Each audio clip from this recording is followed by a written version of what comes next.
Welcome back. Today, I'm taking you behind the scenes of how I spent the last 40 days in the absolute trenches of game development. I've been posting the daily updates, but there is so much that happens behind the scenes that a 60-second short just can't cover. From landing major deals to it's been a total roller coaster. Let's get into it. We kicked off week 1 with a massive goal: scaling up. I knew I couldn't do this alone, so I brought on 2 new devs to help carry the load. Right out of the gate, we landed a pretty big deal with Atlas Interactive. The mission: build them a high-quality map in exchange for 17% of the total profits. It was a huge opportunity, and I was grinding nonstop. I managed to knock out half the map, which was huge progress if you ask me. But then, something totally unexpected happened. Out of nowhere, I got hit with a diagnosis for an eye issue. The doctor basically told me I had to stop looking at screens immediately or risk making it way worse. Just like that, I was sidelined for 4 days straight. Not exactly the productive start I was looking for. Week 2, I was finally cleared to get back to work,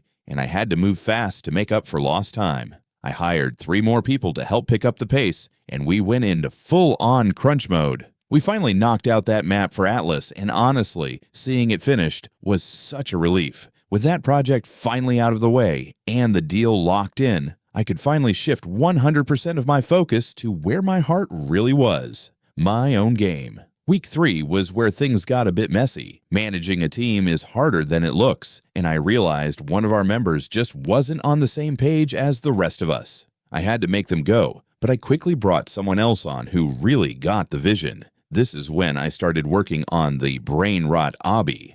It sounds absolutely chaotic, and it is, but the vision was there. I spent the week mapping out the main hub areas and getting the first 2 levels fully playable. Seeing the mechanics actually work was the motivation I needed to push through the burnout. By week 4, we were approaching the finish line, but the workload was still massive. I had to let another person go to keep the team lean and moving efficiently, which is never easy, but we made massive progress. I powered through 4 more levels, got all the core coding systems locked in, and finally wrapped up the entire egg area. That brings us to right now. The portal and egg VFX are finally finished, and they look incredibly clean. It's been a long 40 days of stress, hiring, firing, and endless lines of code. But we are finally here. The game is officially releasing. I put my heart and soul into this one, and I can't wait for you guys to jump in. Let's go. The game is finally out. Check it out in the description.